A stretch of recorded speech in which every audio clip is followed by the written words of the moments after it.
Healing the Orphan Spirit. I'm going to be preaching out of John chapter number 14, and then I'm going to jump over to the book of Haggai to kind of put this together. So in John chapter number 14, I'm going to read verses 1 through 7. Then I'm going to skip down to verse 15, okay? So Jesus is speaking to his apostles, and he's breaking the news to them that his time is drawing short and he's getting ready to leave. And he says this to them. He says, "Let not your hearts be troubled. Believe in God, believe also in me. In my Father's house are many rooms." King James says many mansions. He says, "If it were not so, would I have told you that I go to prepare a place for you? And if I go to prepare a place for you, I will come again and will take you to myself, that where I am, you may be also. And you know the way where I am going." Now Thomas said to him, "Lord, we do not know where you are going. How can we know the way?" Jesus said to him, "I am the way, and the truth, and the life. No one comes to the Father except through me. If you had known me, you would have known my Father also. From now on, you do know him and have seen him." Verse 15, he says, "If you love me, you will keep my commandments. And I will ask the Father, and he will give you another helper." We're going to zoom in on that here in a minute. "To be with you forever." Say that, forever. Forever. He will be with you forever. "Even the Spirit of truth, whom the world cannot receive, because it neither sees him nor knows him. You know him, for he dwells with you and will be in you." Verse 18, "I will not leave you as orphans. I will come to you." It's amazing to me that out of those two questions that came to Jesus, he interpreted those questions as orphan talk, didn't he? Did you catch that? I mean, in the flow of that, he knows that these folks are hearing him. "I've walked with you for 3 years. I've been your leader. I've become a father to you." He says, "But now I'm getting ready to go away." And you can see these questions. You know, Thomas says, "We don't know where you're going." And John says, "Show us the Father." Now, historically, you may have been taught this in a certain way, and I think it does have multiple applications. But I want to really focus in on that, on the way Jesus heard that. Jesus heard their questions, and he interpreted that as something an orphan would say. He said, "I'm not going to leave you as orphans. I am going to leave you, and matter of fact, I'm going to pour out my Spirit, and the Holy Spirit's going to abide with you and in you forever." And you can see that Jesus understands they're getting anxiety issues. Our dad's leaving. We don't know where he's going. You know, an orphan is by nature an abandoned person. They are fatherless. They are left to fend for themselves. They're left to figure everything out on their own. This is at the heart and the context of what Jesus is saying in this chapter. And a lot of times when an orphan spirit comes upon a person, the knee-jerk reaction is to develop coping mechanisms to deal with it. How do I handle an abandonment when something that I thought was going to be safe and secure is taken away from me? What do I do when that happens? Well, a lot of people don't recognize this, but that is really at the heart of what drives people into trying to find ways of dealing with anxieties, of being fatherless. An orphan doesn't know, they're unsure about everything. And so people will turn to things to help them to cope with this idea, this stirring that's in their heart. And a lot of times it'll be things such as drug addictions. A lot of times it'll be pornography. A lot of times it'll be alcohol. These are things that people are using a lot of times to cope with trying to get something that's in them to quit stirring. And that's really a big part of my family's history. Now, I said before we started today that, some of the things that I've talked about here, I've never talked about before. And mainly it was because my mother was still alive. Well, my mother passed a couple of months ago, and my dad died in 2009. And I pastored for 5 years in West Virginia, but I've really never felt like I could talk about things in my past because, if you're a parent, and I am one, you really don't want to hear your kids tell about things that are, family issues. You just don't want that out there. And I couldn't make peace in my heart with saying, how can I honor my father and mother and tell of just hardships that I grew up in? Even if you speak in generalities, I wouldn't do it. Because I didn't want my dad to think, I really didn't raise him as good as I wanted to. But what I did know back then is that in my family, this orphan spirit has been permeating inside my family. My dad was adopted when he was 5. His father literally abandoned him. And he was picked up by the Wade family. And he grew up in abject poverty. Now, when we hear poverty, I think sometimes we think of inconveniences as poverty. But when, I'm talking days of no food. I'm talking about going to bed at night, without anything to eat. I'm not opening up the refrigerator, not even an old jar of pickle juice is left. Nothing. And this is the way my dad was raised. And he had brothers and sisters. And so my dad developed an orphan spirit. And my dad ended up marrying a woman, had children, and he just grew up. And a lot of people are growing up with this orphan spirit in them. And you can see, even in this opening text, the idea of abandonment from our Father sets in a cascade effect. It bothers us if we really think that something that we're very sure of is getting ready to leave. And sometimes you will develop, like I use the word coping mechanisms, but habits and behaviors will start to come forward. But what they are is protection mechanisms. I have a dear friend that I love dearly that fell in love with my oldest son. But the idea was, she had this horrific event in her life where her dad died. And her words were, our whole lives changed. We had a nice house. We had nice cars. She said, we were fairly wealthy family. She said that was all stripped away. My mom went into this other lifestyle. All the money was gone. She said another man came into the family and, life changed. So when their relationship started to evolve, she just backed away. She said, I really do have feelings, but I just can't have you in my life because I'm just a mess. And that's what a lot of people do. And it spills over into our understanding of the Father. And we do this. And this is what happened in my family. Now, I'm going to show you two different groups. I'm going to illustrate this. I just wanted to throw that out there to say, get this rolling around in your head so when we look at this text that I'm getting ready to read a story in the Old Testament, you'll have a better understanding of how orphans developed in all of us. And we don't recognize that's an orphan spirit, a spirit that is on every human being.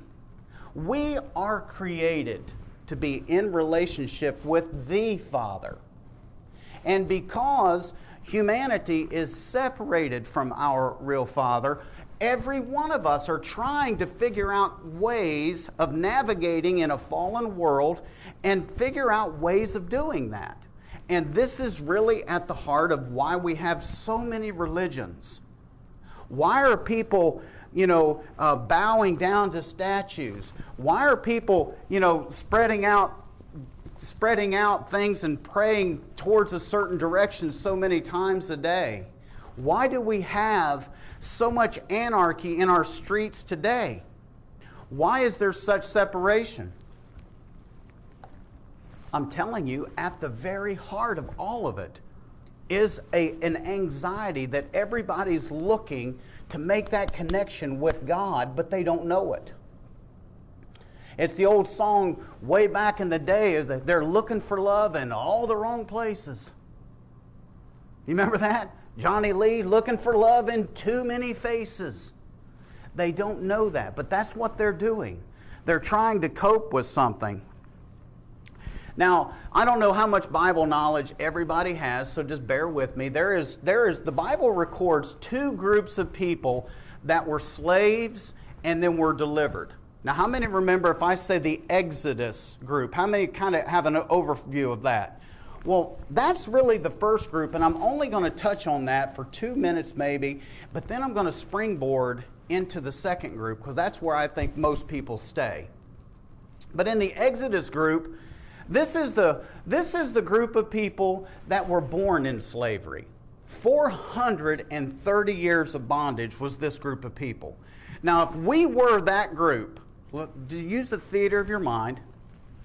Here comes an old man with a stick. You know, here comes Moses. We're in our brick pits and we're just working away. And here he comes and he says, "What are you here for?"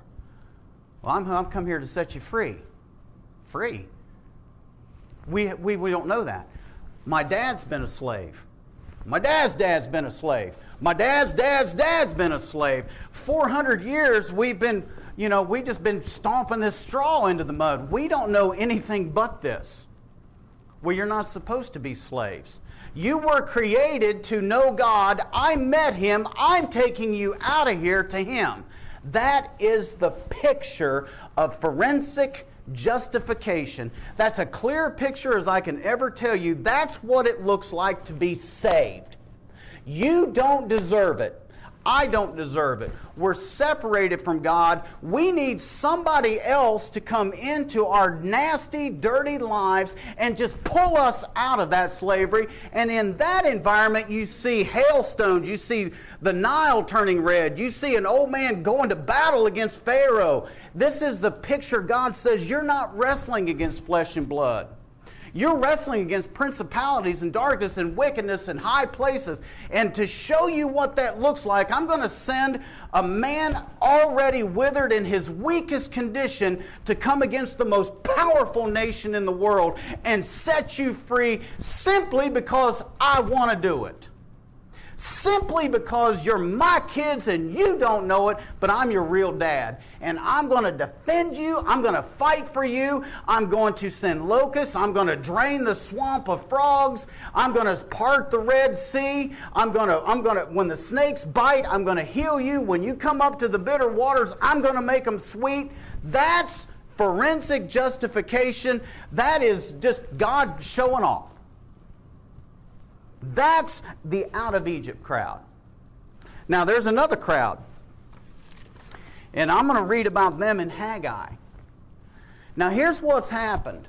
That group that got delivered went into this land and they did not know anything but slavery. And so for them, they didn't follow what God had said to do. God told them, when I set you free, stay free. When I deliver you, stay delivered.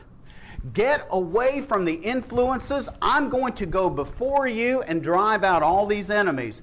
Do not take into yourselves the things that I'm driving out. Don't let that into your life. If you do, you're going to go back into captivity. And everybody knows that's exactly what happened. They went back into captivity, but this time, the captors came and overcame, the Babylonians came into Jerusalem and took free people into captivity. So what's the difference? In the Egyptian crowd, it was free slave people that never knew freedom that went into freedom and then lost their freedom. In the Babylonian people, these are people that were only slaves for 70 years. So imagine, if you would, people from Oklahoma, coming into North Texas and just coming into our towns, rounding us up and taking us to Oklahoma. And for 70 years, we have to learn a different language. We have to learn a different diet. We have to become Babylonians. But now in 70 years, we get to come back. So the younger people, you guys would then be the older people in this book of Haggai. And you would remember what it was like before you were taken into captivity. So this is a big distinction that you need to know. Why is that important? Because you see, in my history, when I was 1 year old to 10 years old, I had a family structure that was very, very sound. My dad had a good job. We lived in a good home. We had plenty of food. I didn't know, what I had. I mean, it was time to go to school. Mom would take us to stores. We get new school clothes for the new school year. We start school. When Dad came home, Daddy, run to him, loved my dad. Life was good. Hardship hit. And it was like this story here. When hardship hit, as a 10-year-old boy, I didn't recognize Dad couldn't make the mortgage. I didn't recognize that things were turning. I didn't see it. But when my dad's nature, my father who wanted to give, my dad's natural DNA was, I know what it's like to be an orphan. And hardship is hitting. And I don't know how to adjust to it, but my dad withdrew because I guess maybe old memories started flooding in of what it felt like to go to bed hungry. You know what I mean? So for Dad, his nature changed. He just got angry that he could no longer provide. He got angry that, life was throwing him a curveball. The mortgage wasn't getting paid and things, and hardship just hit. And then all of a sudden, I started to see my dad change. And things just changed. I never got whipped 1 through 10 very, very much at all. But man, all of a sudden, things that my dad normally overlooked, he's not overlooking anymore. When the refrigerator starts to shrink, anxiety starts to come up. And for a man, my dad wanted to take care of his family, but the resources were drying up, and he was getting angry about it, and it was spilling over into our family. And I just noticed that, my report cards, my grades started to go down. My dad was just angry all the time, so I just started backing off away from him. So my relationship with Dad started to really alter about age 11. And then about that time, I got 14, 15-year-old kids in the neighborhood. They start bringing magazines into my house. I never saw a porn magazine in my life. Now I got people smoking cigarettes around me, and I'm starting to see things that I'd never seen. My dad's changing. Our food's dwindling. I have to wear the same clothes the next year. I'm not having the provision given to me. Bad things are being ushered in. And what's happening to me? I am developing an orphan spirit. I'm starting to feel like I'm abandoned. And I better figure out a way to make it on my own. And then later we moved, my dad got a job, and then all of a sudden the resources start coming back in, but by then me and my dad was this far apart. You know what I'm saying? And this is what you're getting ready to read that's happened in the Haggai group. These are people that had plenty of provision. Zerubbabel was the king's grandson. He had plenty. But he went into Babylon, and Babylon got into him. But then when he got free and went back, he never recovered. Let me read this to you. In the 2nd year of Darius the king, this is a king that took him captive. In the 6th year, on the 1st day of the month, the word of the Lord came by the hand of Haggai the prophet to Zerubbabel, the son of Shealtiel, governor of Judah, and to Joshua, the son of Jehozadak, the high priest. Now listen to this. Thus says the Lord of hosts, these people say the time has not yet come to rebuild the house of the Lord. Then the word of the Lord came by the hand of Haggai the prophet, saying, is it time for you yourselves to dwell in your paneled houses, while this house lies in ruins. Now therefore, thus says the Lord of hosts, consider your ways. Now, that's going to be important. You have sown much and harvested little. You eat, but you never have enough. Now remember, these are orphans. You drink, but you never have your fill. You clothe yourself, but no one's warm. He said, and he who earns wages puts them into a bag with holes. Thus says the Lord, consider your ways. Second time he said that. Now for these people, they came back. I think it's important that we make that distinction because he's saying to them, you have developed an orphan spirit. You don't know me as your father. You're back where you belong, and the way that it is designed for me to provide for you for full cupboards. The way it works for me to see to it you have school clothes is that you have to put me first. God is not mad at them saying, you know what, you ungrateful pups, I delivered you from Babylon, and here you are out here just building your houses, planting your fields. You've just forgotten me. 15 years, church. 15 years has passed since they got back from Babylon. They laid the concrete, they put the foundation together, but then they went into their own farms and started building this. And that word paneled houses is very important. Very important. That word in the original language is, it's a word that they also used to convey a prison. The temple had a table in it, and the table had a rim that went all the way around it so that things that were put on it wouldn't just slide off. That rim is the same word they're using for panel. What he's saying is it time for you to build houses that have structures around them like walls where you're saying nothing's going to come in and harm me, but you've imprisoned yourself where nothing can get out now. You remember that movie, Shawshank Redemption? Whoever saw that movie? You remember when that old man named Brooks had been in prison 48 years? He finally gets out, but he gets out and the movie shows him, he's like, man, what are these things? Well, they invented cars while he was in prison. And cars were going much faster in grocery stores. And he's looking around, he's like, when I went into prison, none of this existed. And he started to just draw back, and he's like, he said, the world got in a big hurry while I've been locked up. And the people back in the prison are sitting there mocking him, saying, because he ended up hanging himself. And they said, man, what a loser. He finally gets out of prison, and he hangs himself. And one of the guys says this, he said, don't be too hard on him. He said, these walls, he said, have a funny way of affecting you when you're in them long enough.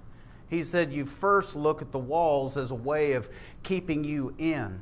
He said, but after you've been here long enough, he said, those walls start to be walls that make you feel safe because the outside world can't get to you. And that's what God is saying to this group. He's saying, you have developed this orphan spirit, and this is how orphans live. They see that, I'm given a chance to eat, and so I'm going to eat all I can because it might be taken away. I've got, I see somebody laid a pair of shoes, and I'm more inclined to go steal them. Why? Because, what if mine wear out? So when provision comes, they're trying to get as much of it as they can. And God's saying, I've sent you back home so that you can build this temple so that I can show you I am your real Father. You will not be orphans. That's what Jesus is dealing with. He knows if that orphan spirit gets embedded in a person, they will distance themselves from their real Father. They will not gravitate to God. And this is the picture that you're given here in Haggai. Verse 9, remember he said, you looked for much, and behold, it came to little. He said, and when you brought it home, he said, I blew it away. Why? He says, because my house lies in ruins. God was telling them, if you will put me first, that spirit will leave, because you will see your fields will grow. You won't live in lack. I want to show you I am your Father. I want to show you, but you're going about trying to make provision because your knee-jerk Babylonian mind won't let go that says, we're given another chance, I better not blow it. And so they're trying to grab everything they can and build a house, and they're building walls around it, and you can see they're developing like, this is mine. This is mine. You can't have this. That's not God's children. We believe that we have something to give other people. You're never more like God, Robert Morris says, than when you're giving. That's true. You're just like your real Father when you don't hold on to something so tight that nothing else can get in, but you can't let go either. You see, that this is what's behind this whole story, church. And I'm telling you, it's tragic. I watched my dad. He overate. He overworked. He overdid everything because he was an orphan. He grew up as a man. He walked through here, you'd think he had it all together, but in here he was an orphan. He never got over it. He even got to where at one point he gained so much weight, he went to Mexico to get lap band surgery. You know what that is? Anybody know what that is? He had lap band surgery. And I would watch him, and it would break my heart. Man, it'd break my heart because he thought, I'm just getting too heavy, Kel. Well, I didn't know he even went to Mexico. He just got on a plane one day. He did. I lived in another state, by the way. But my point was, he would show up. And my dad, the orphan spirit in him, he wanted to go out and eat all the time with me. He'd say, Kel, let's go eat. Savannah remembers. We would go to a place, where you want to go eat at? Let's go to the China buffet. Okay. Wherever my dad wanted to go, I'm going. If my dad wanted to eat Alpo, I'd sit there and eat with him. But my dad would sit there and eat. And he'd say, eat slow, Kel, eat slow. And in his mind, I could see my dad was like, today, on this day we've got together, we have a banquet before us. It might not be here tomorrow. Now, he wouldn't say that this way, but his actions told me that he still remembers going to bed.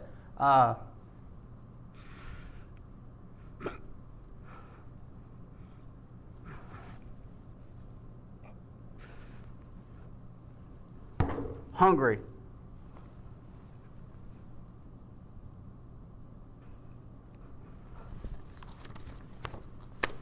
That lap band surgery made his stomach real small.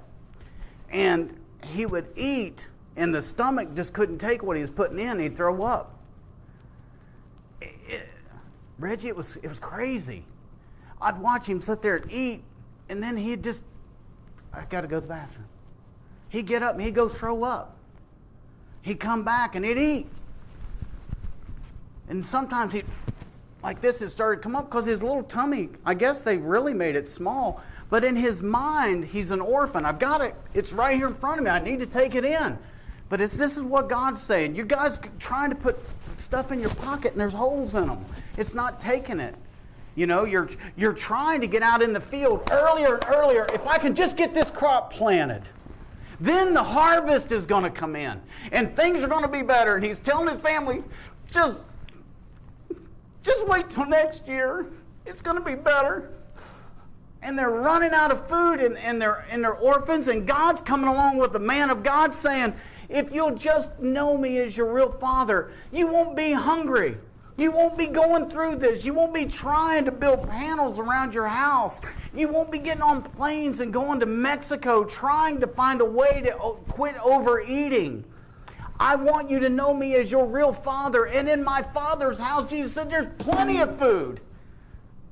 That's what Jesus is saying. He said, in my Father's house are many mansions. That's what the gospel message is about. That's the difference between being a Babylonian captive versus an Egyptian captive. One has no working knowledge of ever being free. Another gets free, gets captive, gets back to freedom, but they never know how to function again. They never know that you're not supposed to be a Babylonian living in here. You're my kids. I hope you see that. In the 7th month, on the 21st day of the month, the word of the Lord came by the hand of Haggai the prophet. Speak now to Zerubbabel, the son of Shealtiel, governor of Judah, and to Joshua, the son of Jehozadak, the high priest, and to all the remnant of the people. Listen, he says, who among you saw this house in its former glory? He said, how do you see it now? Is it not as nothing in your eyes? Yet now be strong, O Zerubbabel, declares the Lord. Be strong, O Joshua, the son of Jehozadak, the high priest. Be strong, all of you people in the land, declares the Lord. For I am with you. They started to rebuild this temple. And they started building it. And you can see what he's talking about is this church, it doesn't look like the hallowed halls of this one down the street. This is what he's basically saying. He's saying that the guys are sitting back saying, man, this ain't bad, but boy, you should have seen the other one. Before we went to Babylon, you should have seen Solomon's temple. You talk about a rocking church. Whew! Man, we had gold doors, we had marble pillars. It was something. Look at this little thing. It don't look like much. And God was saying, who remembers that? He said, here's what you're not recognizing. It's not the building that makes it. He said, it's me in the building that makes it. He said, that's the difference. He said, this is going to change from this moment forward. The word of the Lord came to him 20 days later. Listen to this, 24th day of the month. He said, speak to Zerubbabel. He says, I'm about to shake the heavens and overthrow the thrones and kingdoms. I'm about to destroy the strength of the kingdoms of the nations and overthrow the chariots and their riders. And the horses and their riders shall go down, every one by the sword of his brother. On that day, declares the Lord, I will take you, O Zerubbabel, my servant, the son of Shealtiel, declares the Lord, and make you my signet ring, for I have chosen you. The signet ring.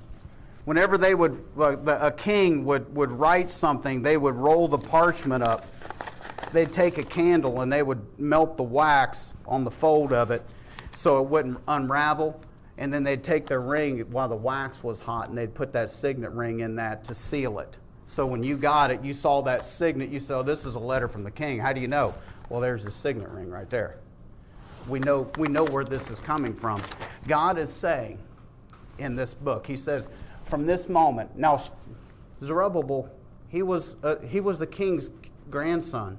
He developed that orphan spirit. He's saying, I am going to break this spirit off of not only my folks. He said, but all the nations around it. He said, I'm going to start shaking this land. When my family structure gets put back together, everybody's going to know it.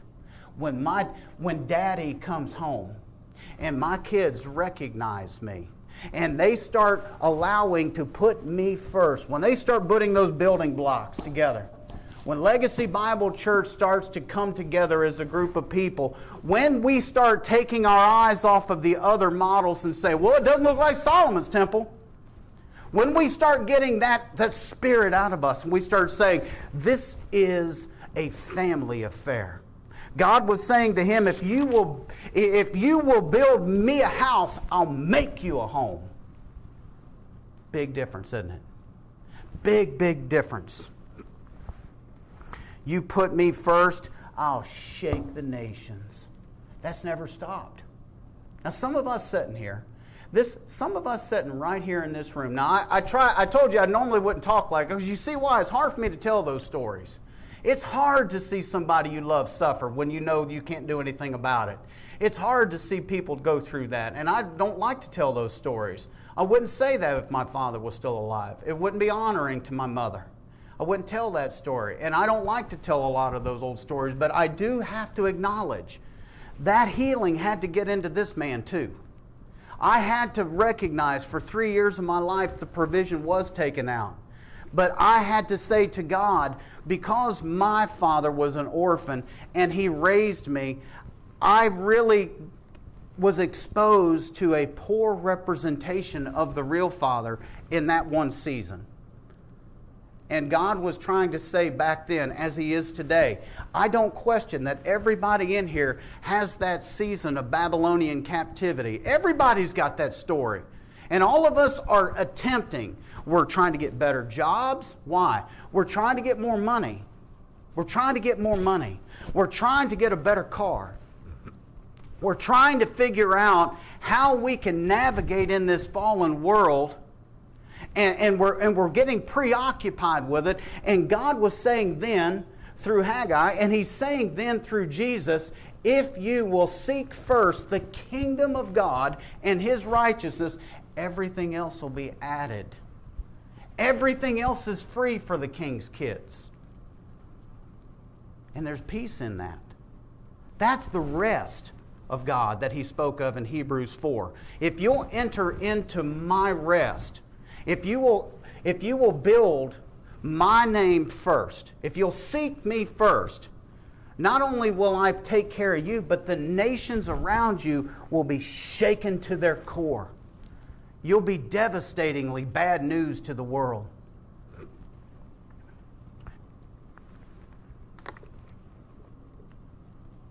John 14, and I'm done. Verse 19. Jesus says, yet a little while, and the world will see me no more. But you will see me. Because I live, you also will live. In that day, you will know that I am in my Father, and you in me, and I in you. I'll not leave you as orphans. We'll be a family. Will you stand?